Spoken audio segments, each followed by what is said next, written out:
Hello friends, welcome back to my channel. ఇక బాలు రంగారావు వాళ్ళ ఇంటికి వెళ్తాడు. ఇక కూర్చొని టీ తాగుతూ ఉంటే, మామ నువ్వు నాకు హెల్ప్ చేయాలి మామ అని అడుగుతాడు.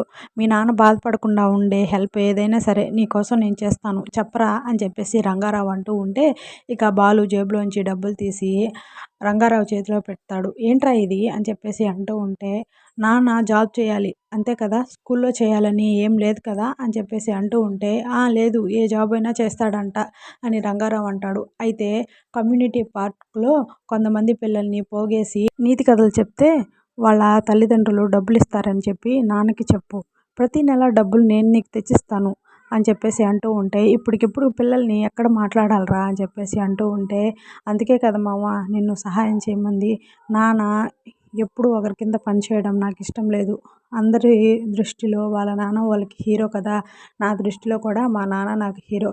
ఆయన ఈ వయసులో ఇబ్బంది పడడం నాకు అస్సలు ఇష్టం లేదు మామ అని చెప్పేసి అంటూ ఉంటే, ఇక తర్వాత సరేరా నీకోసం చేస్తాను అని రంగారావు అంటాడు. ఇక తర్వాత అక్కడి నుంచి వెళ్ళిపోగానే కామాక్షి రంగారావు దగ్గరికి వచ్చి, ఏమండి భార్య అప్పు చేస్తే భర్త పార్ట్ టైం జాబ్ చేసైనా అప్పు కడతారా, ఇది భలే ఉంది కదండి అని చెప్పేసి అంటూ ఉంటే, ఒక్కటి ఇచ్చానంటే విధవ తెలివితేటలు ప్రదర్శించుకో అని చెప్పేసి అంటాడు రంగారావు.